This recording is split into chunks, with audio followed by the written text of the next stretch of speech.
రేపు పరీక్షలు అయిపోయినాయి,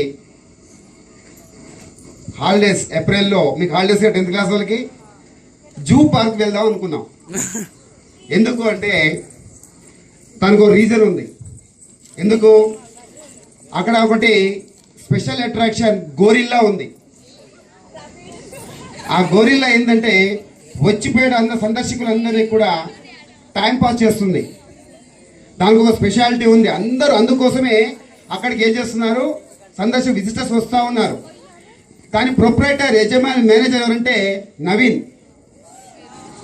దానికి ప్రొపరేటర్ ఎవరు? నవీన్. ఎందుకంటే ఆ గోరిల్లా చాలా ఇన్కమ్ సంపాదించి పెట్టింది. అది మొత్తం ఎవరికి? నవీన్కి.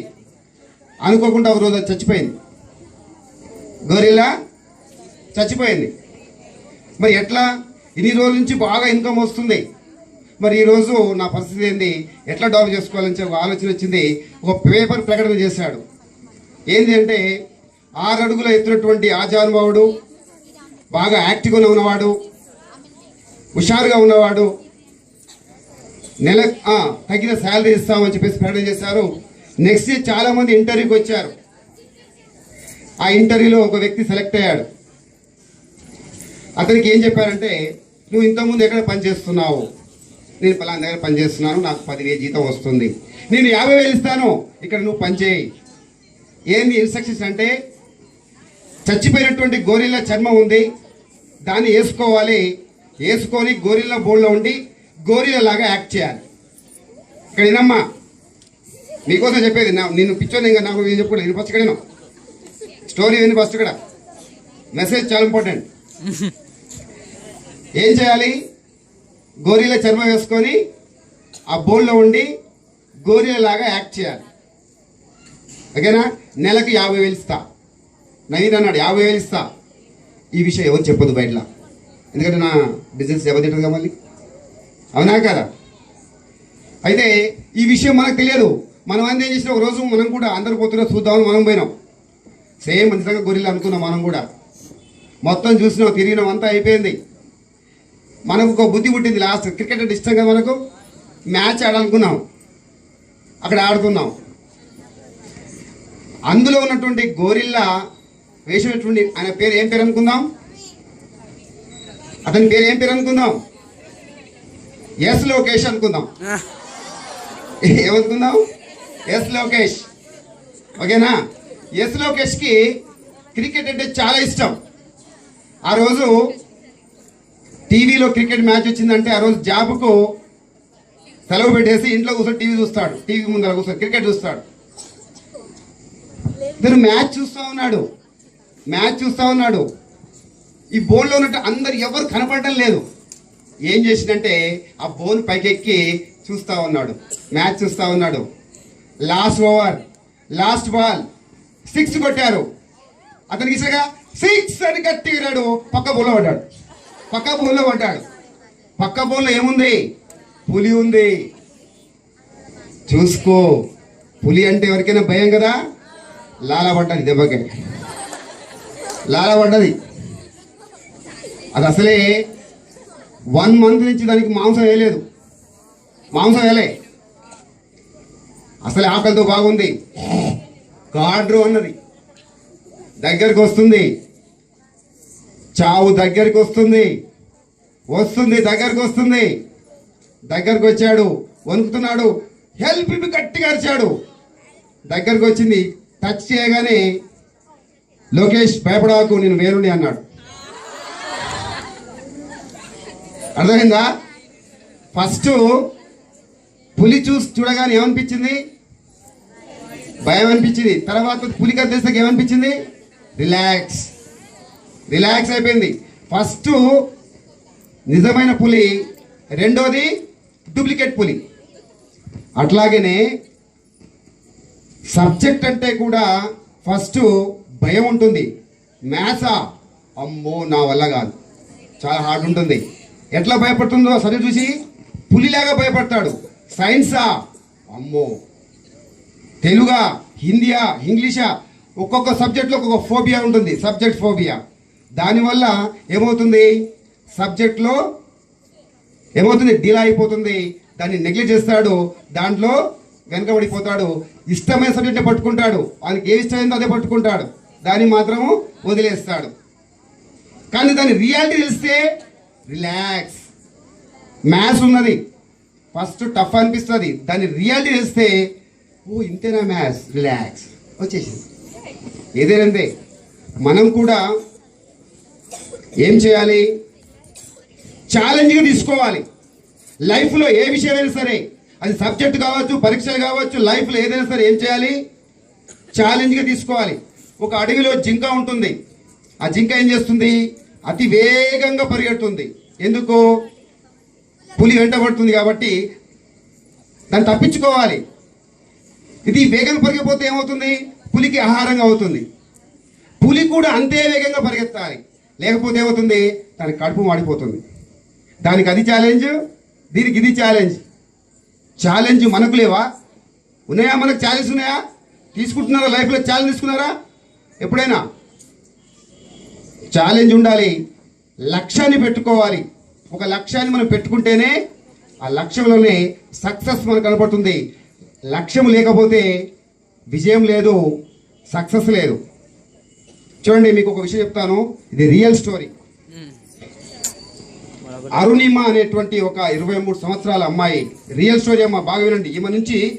ఈమె జీవితం గురించి మీరు తెలుసుకుంటే మీ జీవితంలో కూడా మార్పు వస్తుంది. వింటే, ఇప్పుడు నేను చెప్పేది వింటే మార్పు వస్తుంది, లేకపోతే మార్పు రాదు. మూర్ఖులు మారరు కదా, మనుషులే మారుతారు.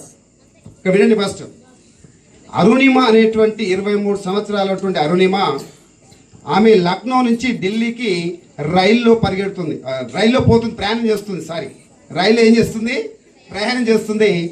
అది జనరల్ కంపార్ట్మెంట్లో. దాంట్లో 5 దోపిడి దొంగలు ఉన్నారు. వాళ్ళ కన్ను ఎక్కడ పడ్డది, ఆమె మెడలో ఉన్నటువంటి చైన్ మీద పడ్డది. వెంటనే ఏం చేశారంటే ఆ చైన్ని లాక్కోవాలని ప్రయత్నం చేశారు. ఇద్దరి మధ్య జరిగింది, బాగానే కొట్లాట జరిగింది. ఆమెని రైల్లో నుంచి నెట్టి పడేశారు దొంగలు. అక్కడంగా వస్తున్నటువంటి రైలు ఈమెను ఢీకొట్టేసింది, కింద పడిపోయింది. ఆ రైలు అడ్డుపోయింది, ఈ రైలు ఇడిపోయింది. ఆమె అనుకోకుండా 2 చేతులు పట్టి లేవాలని ప్రయత్నం చేసింది, లేవలేకపోయింది. ఎందుకంటే 2 కాళ్ళు తెగిపోయాయి రైలు పట్టాల మీద పడి. వెన్నుముక 3 సార్లు ఇరిగిపోయింది. అది చిమ్మ చీకటి, అర్ధరాత్రి.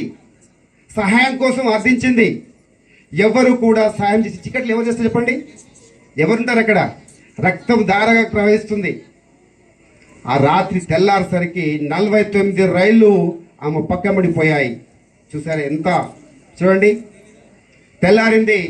ఆ పక్క గ్రామంలో ఉన్నటువంటి వాళ్ళు వచ్చి ఆమెని హాస్పిటల్లో జాయిన్ చేశారు.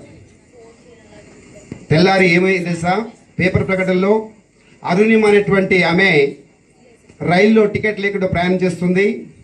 టికెట్ కలెక్టర్ వచ్చాడు.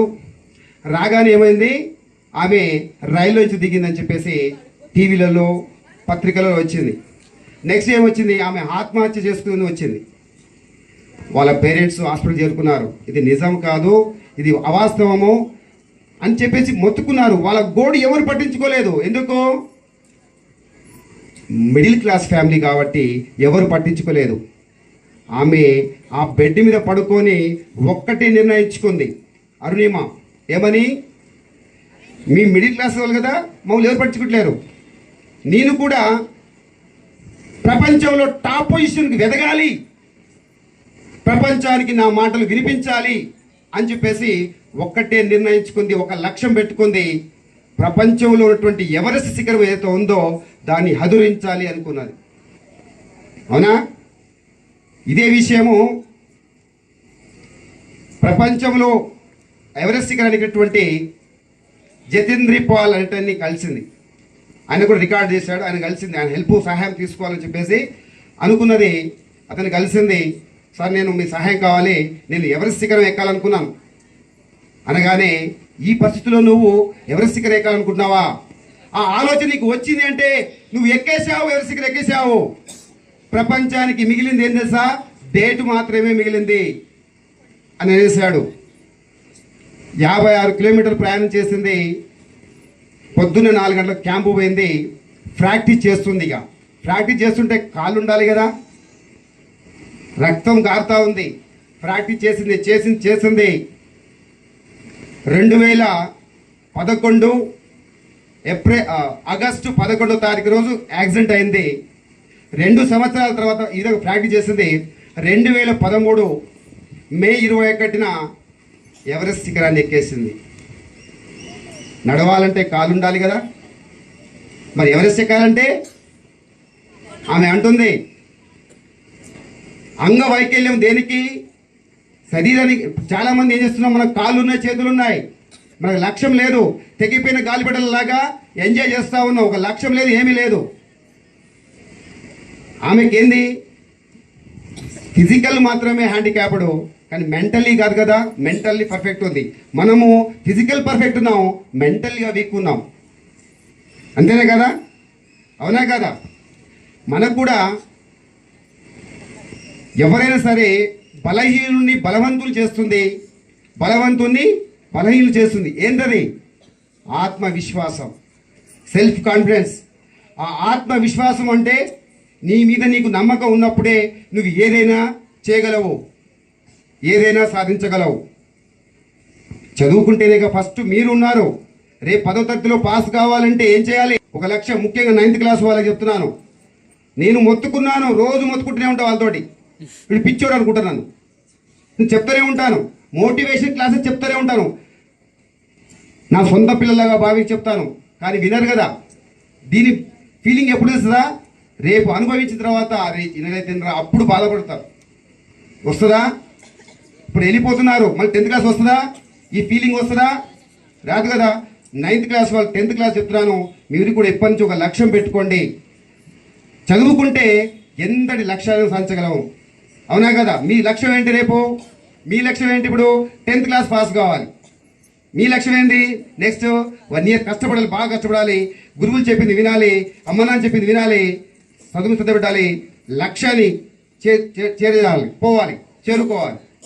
ఒక చిన్న విషయం చెప్తాను, నేను ముగిస్తా. ఇప్పటికే ఎక్కువైపోయింది. ఇంట్రెస్ట్ ఉందా, బోరుందా? రైట్. 2006 సంవత్సరము అది ఢిల్లీకి కర్ణాటకకి రంజీ ట్రోఫీ క్రికెట్ నడుస్తుంది. ఢిల్లీ టీము పూర్తిగా ఓడిపోయే స్థితిలో ఉన్నది. ఒక బాలుడు పెవిలియన్ నుంచి ఒక బ్యాట్ పట్టుకొని 18 సంవత్సరాల బాలుడు స్టేడియంలోకి వెళ్ళాడు. అతను 40 రన్స్ చేశాడు. సాయంత్రం అయిపోయింది. అతను అనుకున్నాడు, ఎందుకంటే మొత్తం నా మీదనే డిపెండ్ ఉంది, గెలవాలంటే నేనే ఒక్కనే మిగిలిపోయినా, నేనే ఎట్లయినా సరే ఆడాలి, నా ఢిల్లీ టీంని గెలిపించాలి అని బాగా లక్ష్యం పెట్టుకున్నాడు. అతని మనసులో దాని మీద ఫోకస్ చేశాడు, అనుకున్నాడు. ఈ లోపనే అతనికి కాలు వచ్చింది, వాళ్ళ నాన్న చనిపోయాడు. ఎంత బాధ అనిపిస్తుంది? లక్ష్యం ఉంది, వాళ్ళ నాన్న చనిపోయినటువంటి కాలు వచ్చింది. మరి ఏం చేయాలి? ఇంటికి పోవాలా, రేపు మ్యాచ్ ఆడాలా? తెల్లారింది, ఇంటికి పోయాడా, మ్యాచ్కి పోయాడా? మీరన్నట్టే మ్యాచ్కి వెళ్ళాడు. ఇంటికి వెళ్ళే, చచ్చిపోతే ఇంటికి పోలే, మ్యాచ్కి పోయాడు. మరి ఆడాలంటే కాన్సన్ట్రేషన్ ఉండాలి కదా. నానంటే ఎవరికైనా ఇష్టమే కదా. గుర్తుకు వస్తుందా, రాదా? అతనికి గుర్తుకు రాలేదు, లక్ష్యం గుర్తుకు వచ్చింది. అతని లక్ష్యం గుర్తుకు వచ్చింది. లక్ష్యం కళ్ళు ఆడుతుంటే కూడా 4లు కొట్టాడు, 6లు కొట్టాడు, ఢిల్లీ టీంని గెలిపించాడు. నానా నేను ఈ విజయాన్ని నీకు అంకితం చేస్తున్నాను గట్టిగా ఏడ్చాడు. అక్కడి నుంచి ఎక్కడికి వెళ్ళాడు? ఇంటికి వెళ్ళాడు. మరి అదే కాలు వచ్చినప్పుడు ఆ స్టేడియం నుంచి ఇంటికి పోతే అతను ఎవరో తెలుసా? మన ఇండియన్ కెప్టెన్ విరాట్ కోహ్లీ. అర్థమైందా? అతను ఆ విరాట్ కోహ్లీ ఆ రోజు వెళ్ళిపోయి ఉంటే ఈరోజు ప్రపంచానికి పరిచయమేవాడా? అతని కళ్ళల్లో ఏం కనపడింది? క్రికెట్ ఆడుతున్నప్పుడు కూడా మీ నాన్న గుర్తుకు చచ్చిపోతే, అవునా కదా? అతని కళ్ళలో ఏం కనపడింది? అవునా కదా? కాబట్టి మీరు కూడా ఒక లక్ష్యాన్ని టార్గెట్ రీచ్ కావాలి, ఒక లక్ష్యం పెట్టుకోవాలి. లక్ష్యం పెట్టుకుంటే ఏమవుతుంది? సక్సెస్ మీదే అవుతుంది. అవునా కదా? అవునా?